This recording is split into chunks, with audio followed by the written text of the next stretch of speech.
Hi, Xin Chào. Xin chào. That means hello in Vietnamese.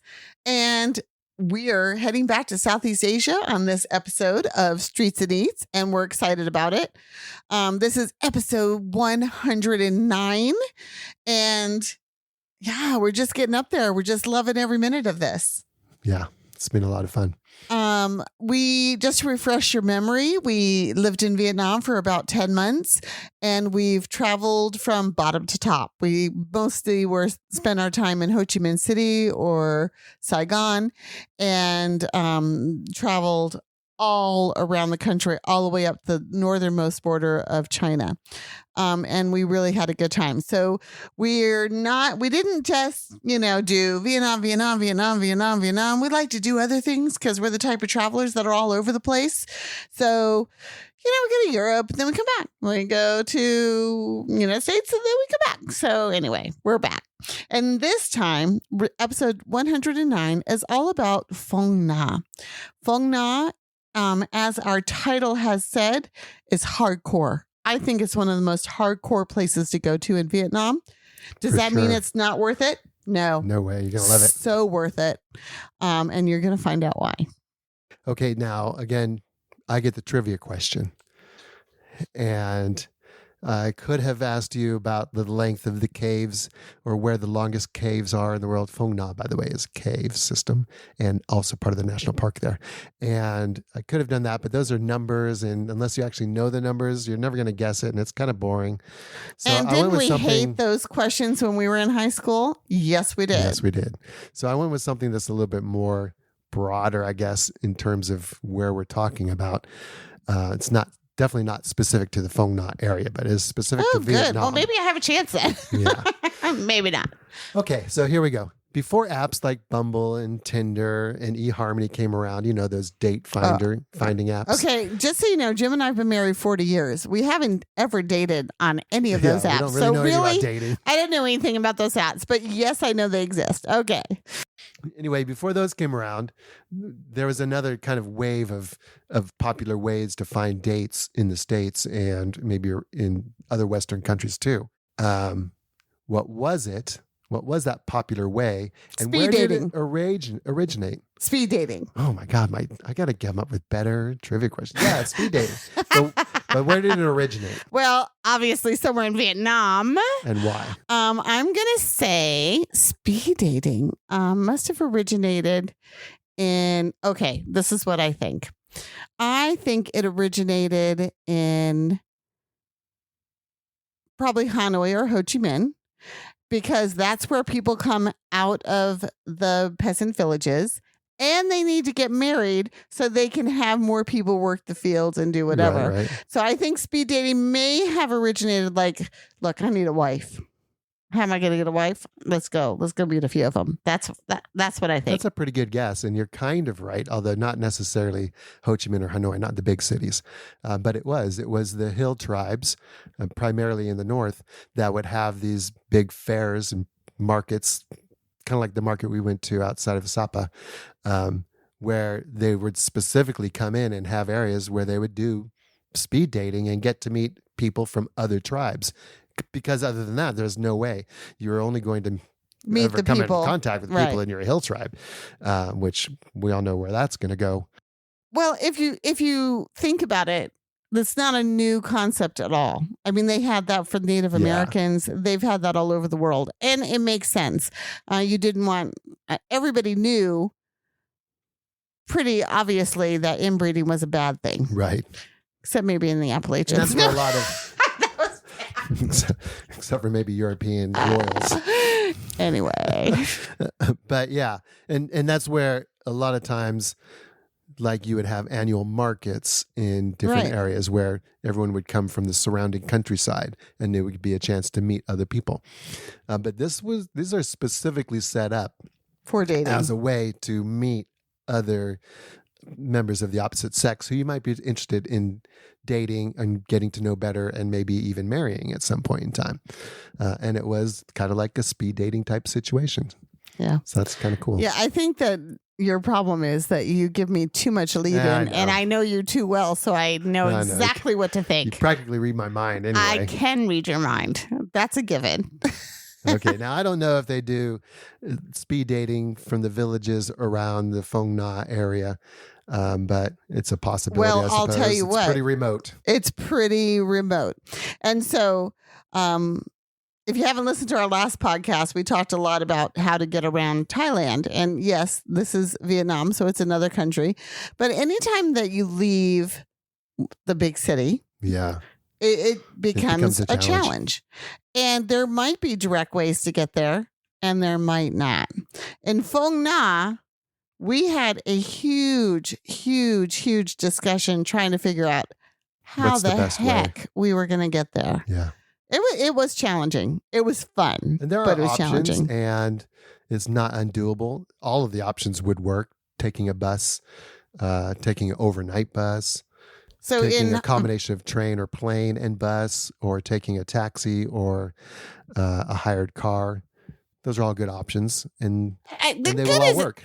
I don't know if those are good options. They're all viable options. They're all viable. Yeah, I can't say an overnight bus in Vietnam.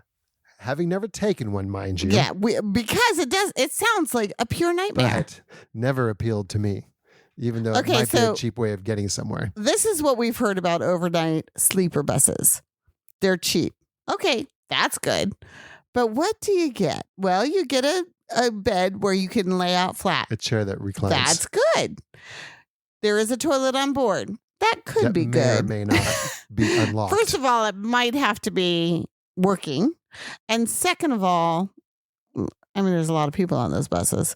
Okay. But no, the bad part about it is apparently they're blaring music the majority of the night. Vietnam, and you can't go anywhere without some kind of noise, background soundtrack going on. Yeah.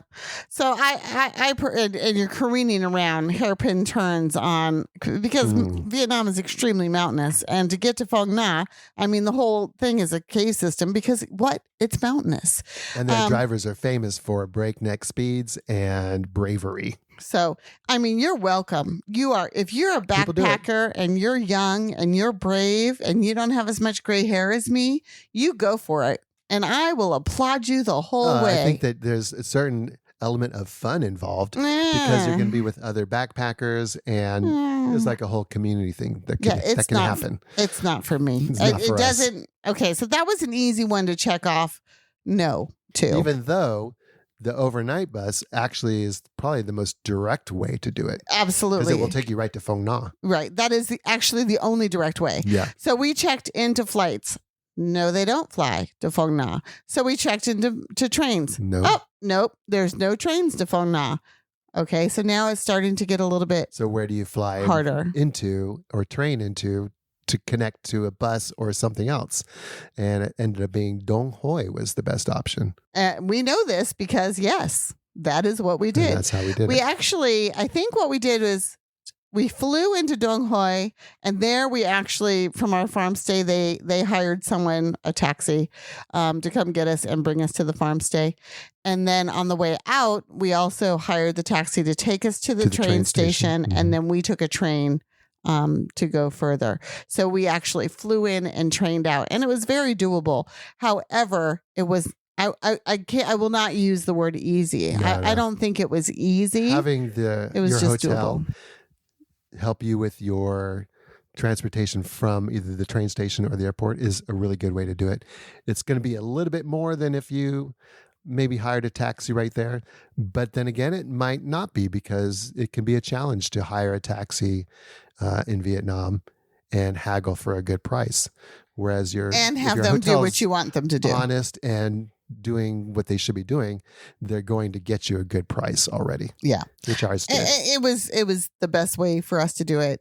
It was very comforting to know that we had someone picking us up. And then it's not close. How long a drive was it? It's a good 45-minute drive. 45 minutes to an that's hour. In a taxi, so yeah. The bus would be probably 90 minutes. Yeah. And then, of course, like I said, we did it on the reverse, and then we took a long train ride. But we didn't do an overnight train on this trip. We did that on the first trip we were in Vietnam. Yeah, we did take some long trains, but yeah, no overnights. Anyway, so getting to Phong Nha is a challenge in itself. And then once you're in Phong Nha, I'm not going to say it got easier. No. And, okay, so I think a big part of Phong Nha is where you're staying. And there are plenty of choices. There are hotels and there's farm stays and, little boutique Villas and hotels and stuff like that. villas.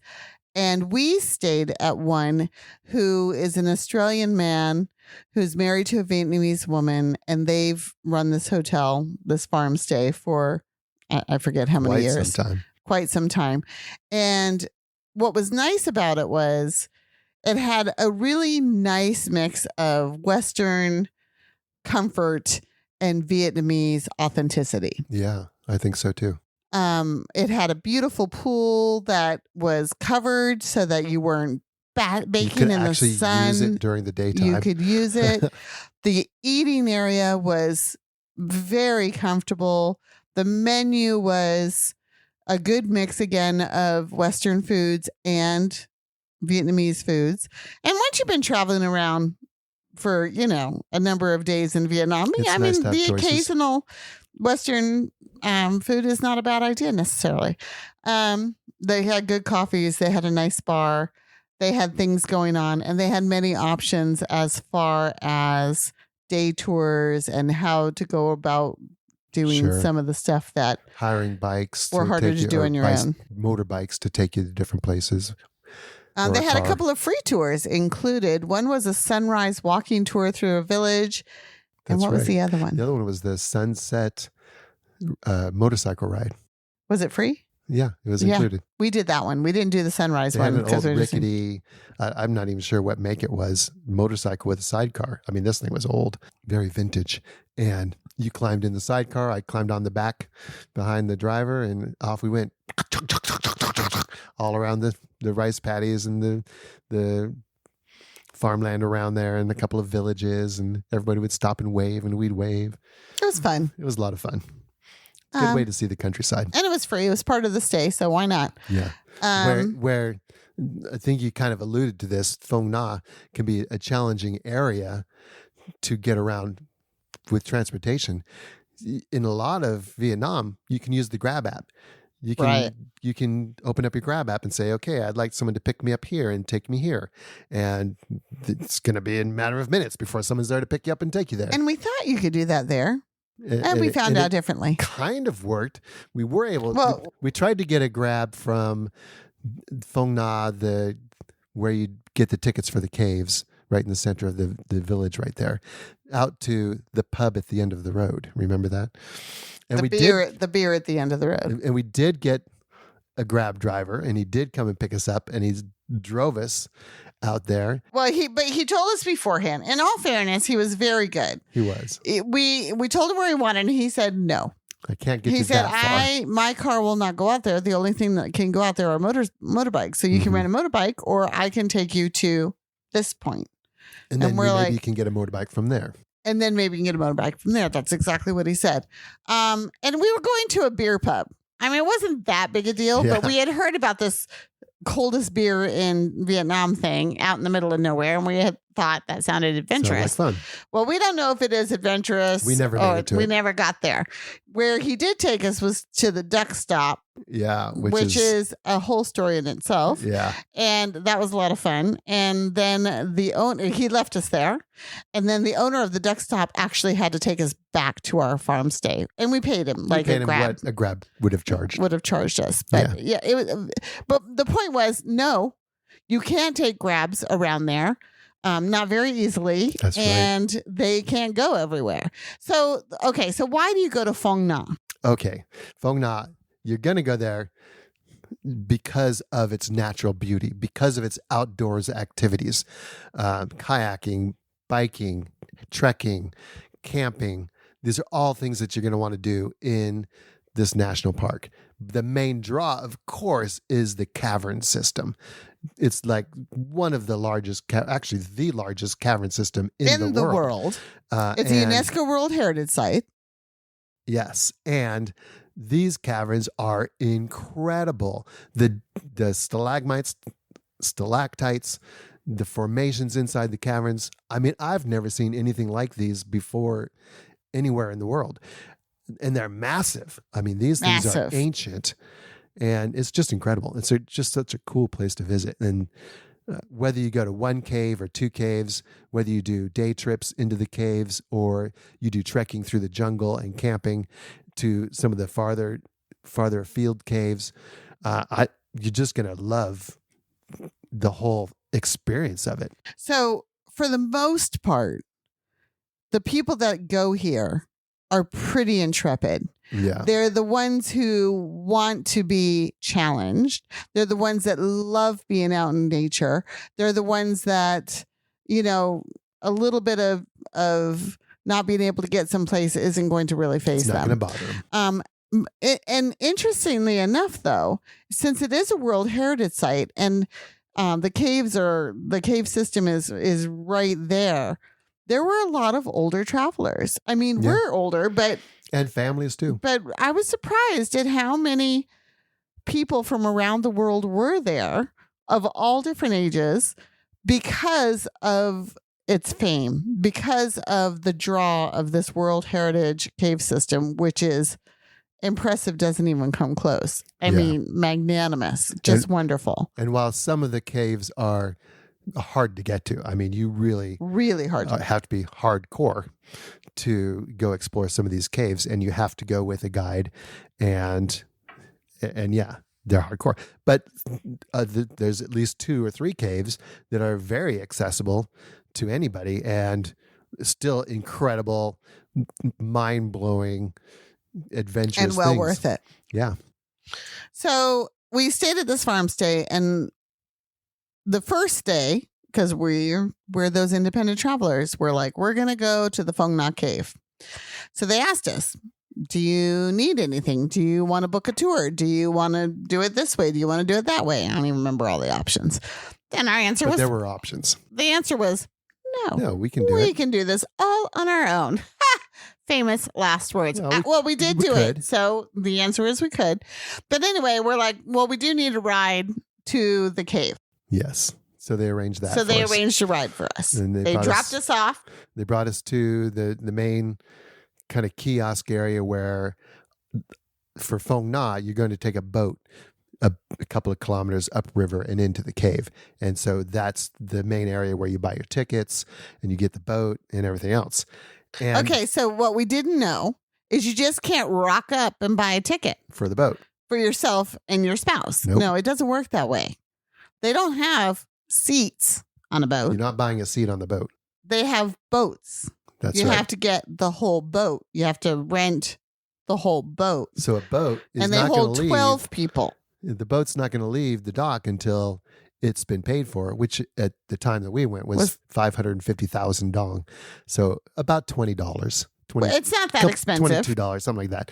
It's not expensive. And for the 2 of us, I mean, we could have shelled out that money, but we had been living in Vietnam so long that we were like, 550. That's a lot of money. We're not going to pay that.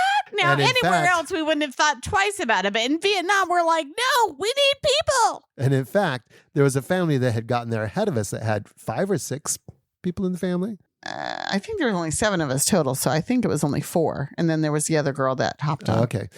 So they were there ahead of us, so the family, and they were like, ooh, that's a lot of money. We don't they didn't want to go unless there was 12 people. We're like, oh, no. For 12. No. But at the time we got there, which actually ended up being pretty good timing, was after the morning rush tours had all come and before the afternoon tours had all come, because it can get very crowded there. Right. We're talking big coaches unloading people and climbing onto buses, but we didn't see any of that. No. So there is just 7 of us, and we finally convinced the family that 7 out of 12, that's really not too bad. We went ahead and bought the boat for 550,000, and we collected the money from everybody else. So we split the shares 7 ways. Yeah, and it ended up being obviously not very much pretty at all. cheap, actually. But it was just that we had to do that. Like I've never had to do that anywhere else in the entire world. You were kind of on your own to figure out your boat. And maybe if you got there when there's a lot more people, it would be a different story. I don't know. But I mean, if they're coaches, they've probably already bought the boats for them. If it's a tour that's coming up, they've probably already got their boats settled. Yeah. And at any rate, then you're just waiting for if there's an extra seat on a boat. It was a little bit disconcerting. It was a challenge. It was a little bit challenging. But we did have those 7 people, and everybody just was like, yeah, let's do it. And we ended up spending the whole day, as much of the day as it took to do everything, pretty much with them. But it wasn't a tour. It was just like, oh, we know you, as we passed them in the cave or whatever. We kind of had a good way of meeting people. And then we had a time where we had to get back to the boat to get back to the dock. Okay, so the boat itself is, the whole trip itself, I think, is pretty cool and pretty unique. I've never done any cave like this before. Mm-mm. And I was a little bit nervous. At this point, we had done quite a few caves, so we were kind of like, another cave. I mean, we were there because of the cave, so we wanted to go. But at the same time, we'd done a few caves at this point. We're kind of like, I don't want to say really caved out, but could it really be that spectacular? Could it be really that different than all the other caves we've done? Well, yes, it can. So you climb on this boat, and they're long boats with super loud engines, and you chug your way up the river towards the cavern. And I'm thinking, okay, it's going to drop us off at the cavern. And then you get there, and the river goes into the cavern. And actually, Phong Nha, the cave, that main, most popular cave that everyone's going to go to, and that the park was named after, has the longest underwater river in the world. So that's what it was known for originally. And one of the things it was known for. We were thrilled to death to ride the boat right into the cave. And luckily they turned off the engines. Yeah. And they used poles to push the boat through. And they pulled back the shade awnings so that you could just gawk at the amazingness around you in the cavern as you're silently floating along this river in the cave. And we thought, this is pretty cool. This was worth the trip. Yeah, we are okay. So we're already like, okay, it was different. It was fun. It was a blast. We loved it. And we've turned the boat around, and we're like, okay, we're going out. Good trip, awesome. They stop the boat. And then you get out and you trek through the cave. For like an hour. A good kilometer and a half. Well, it takes a long time because you're going up and down, but not so much that. You're just docking all the cool stuff. Yeah, exactly. Oh my goodness. And so we were like, we're not finished. Now we get to get out. So cool. And because of the timing, to me, it seemed like, it must always be this way. There's only 5 or 6 or however many people were on a boat, 12 people at the max, wandering through these caves. Now, we found out later at other caves that that's definitely not the case. And I don't think it's the case at Phong Nha either. We got really lucky with the timing. Both the other cave too. Yeah, that's true. Because it was just the 7 of us wandering through this cave. And we could take as long as we wanted. The boat wasn't going to leave without us. Now, she brought 7 people maybe in. We fell asleep for a couple hours. That would be a problem. But, just wandering through the cave, taking our time and enjoying the coolness. It. And then on the outside, of course, there was a little gauntlet to go through with some food and ice cream and cold drinks. Coconuts. Cold coconut. I would never pass up a cold coconut water. No, why would you? Why would you? So, yeah, it was a lot of fun. It was really a blast. So even if you only go to Phong Nha, which you wouldn't because it's a long way to get there, to go to the Phong Nha cave, it's so really cool and so worth it. Pretty worth it. So then you get back to the boat. She takes you back to the dock. And here's where we're like, oh, now what do we do? How do we get back Let's find a taxi. Oh, no. There was no taxis. We basically had to go out to the main road and flag down people who looked like they were, Grab drivers or taxi drivers. I think that's where we were. We did use Grab, and we did finally get someone to show up. And that's the guy that was like, nope, I won't take you all the way out, but I'll take you to the duck stop. Yeah. So then we went to the duck stop. Okay. So we had read about this experience of going to this duck farm, which sounded kind of cool, but it also sounded super touristy, super hokey. And we were like, do we really want to do that? No, but we'll go to the coldest beer in the middle of nowhere place. And we have no idea what the hell we're doing, quite frankly. And so the guy was like, no, I can't take you to the beer, but I'll take you to the duck stop. So we're like, I guess we're going to the duck stop. I guess we're going to the duck stop. So we get to the duck stop, and there's quite a few people here. This is not a known attraction. Yeah. And what they do at first, it's so much fun, you guys. It was may a have been the blast. highlight of my Vietnam trip altogether. It was one of the funnest things we did in Vietnam for so sure. fun. So they sit you down, and the first thing they do, because it's a farm, is they feed you quote unquote lunch. Well, it's not really lunch. It's, I would say, a snack. But you got some bánh xèo. It's my favorite Vietnamese food, bánh xèo. Bánh xèo is my favorite food too. And a cold beer, Cold beer and spicy nuts. spicy peanuts. Spicy peanuts. And we sat there and they talked, and they sort of take people in waves to see the ducks. So there, and this is run by a family. So the owner got it from his dad, and he's kind of like the business manager, and he's the one that had given us a ride back to our farm stay. And he came up with the idea of the whole duck stop too, because it was just a farm before that, a duck farm. His brother came up with the idea. Okay. And his brother was the duck guy. Oh, that's right. That's right. That's why it was his brother's idea. His brother loves ducks, and these ducks are raised, and you cannot eat them. Oh no, they are not for eating. What were they for? Ducks or duck eggs, I guess. Duck eggs. That's right. So you could eat the eggs, but no, you could not kill his ducks. And oh my goodness. So it's our turn to go see the ducks, and you follow this little path, and you go to the duck enclosure, and he puts on a duck ballet with the ducks. Yeah. That's what it is. It is. And they bow to you, and they quack at you, and you feed them, and they twirl around. They twirl. Yeah. It is so. They leap through the air. No. It is so much fun. It sounds weird. It sounds kind of hokey. And I guess it is, but it was a blast. It was fun. We loved it. I have a big ass smile on my face right now just thinking about it. That's right. And I don't think anybody should go to Phong Nha and not do the duck stop, because it is that much fun. I don't care what age you are. I don't care. Go to the duck stop. So anyway, we did our little duck show. We got to hold a duck, pet the ducks, take pictures of the ducks, watch the ballet, blah, blah, blah, blah. Had a fun time. Couldn't stop smiling. My lips, my cheeks were hurting. I smiled so much. Right. And then we got back, and like we said, we're like, well, we're kind of stuck here. And he's like, no, I'll take you back.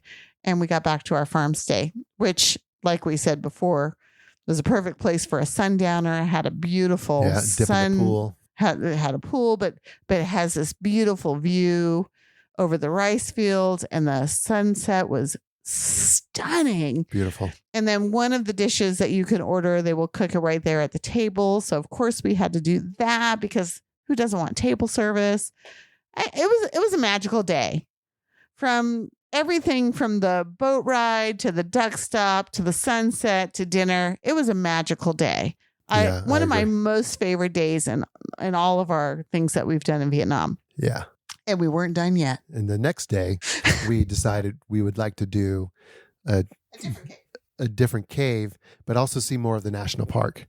So we hired what they called an easy rider tour, which usually is motorcycles, but in this case was motorbikes. And we hired 2 motorbikes, and we each climbed on the back of a motorbike, and off we went through the national park along the small little roads, just seeing the natural beauty, the scenery. It was gorgeous. It was a beautiful day. It is hot, but you're on the back of a motorbike that's zipping along. It's not too bad. So you have the wind keeping you cool. And then we went to Paradise Cave on this trip. At this point, we've learned our lesson. We weren't so jaded, and we were like, "Oh, we're going to a new cave. Let's see how this one's going to be. Let's see how this one shores up to yesterday." And it was even better. Even more was spectacular. Was it even better? In I some don't know. ways. I mean, it's just like they all start to run together, because, I mean, they are still caves. But while we were there, we're just like oohing and ahhing. Yeah. And it's kind of like fireworks. Yeah. We've all seen them. We all know what they're going to look like. But when they happen, they're still stunning and beautiful. That's right. So what was really impressive or oppressive on this day, the heat index was super just hot. Off the charts. And I mean, we could hardly stand in one place. We were just dripping sweat. And you've seen all the pictures of me and my beautiful hair during my entire time in Vietnam. Because it's just, wasn't happening. Humidity, yuck. Anyway, so there was 2 choices. You could take a little cart that takes you up to the mouth of the cave, or it takes you to the stairs to the mouth of the cave. Right. Which is a good kilometer walk still. Right. From the ticket booth. So, but still, you have to climb the stairs. Or you can go a roundabout way and kind of like hairpin it and sort still of climb the stairs though. No matter what, we climbed the stairs on the way down. There was a few stairs, but it wasn't the stairs. Okay. Anyway, it was a little bit of an easier walk, but it was a much longer walk. And so we opted to go on the path on the way there, and then on the way back, we thought we'd come down the stairs, and that's what we did. Yeah. Okay. And we didn't take any ride. We walked the whole way. But to say we were hot and sweaty doesn't give you the full picture. To say we were slicked with sweat, dripping off sweat. Every single crevice of our body is Sweat getting closer. coming out of my ears. That's just when you know it's gross. hot. But here's the thing that was kind of interesting about that.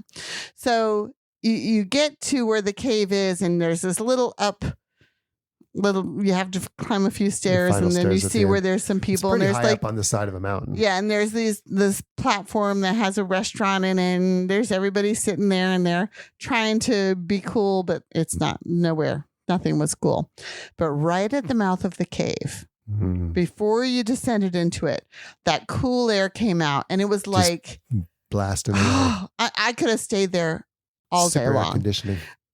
Luckily, I was one of the very few white people that were around. And so, of course, they knew I was a tourist, and they wanted me to be happy. So they didn't ask me to move. But I did stand there an awfully long time, really enjoying that air. Well, we got lucky there again. As we were getting off of our motorbikes and going up to buy the tickets, there were, of course, coach tours pulling up, and they had to send their guide to get all their stacks of tickets for the whole groups. So we were able to get pretty far ahead of those groups, and we got up to the cave entrance, and there were people there. It wasn't like there's always people Phong Nha the day before where we got off the boat and we were alone. There were definitely people there, but there were not those coach loads of tourists yet. So we had a pretty quiet going in, and pretty much all the way to the end of the path inside the cave before they got there and started coming in. So we did meet them as we were coming back out, but by then we'd had the cave to not to ourselves, but there were not a lot of other people there. Yeah. And so we climb up this mountain, right? And like I said, the mouth was very cool because it had some cool air. But as soon as you got in, we had to climb. How many flights was that? You climbed like 6 flights down, all the way probably to the level, base maybe of even lower than where oh my goodness. we started.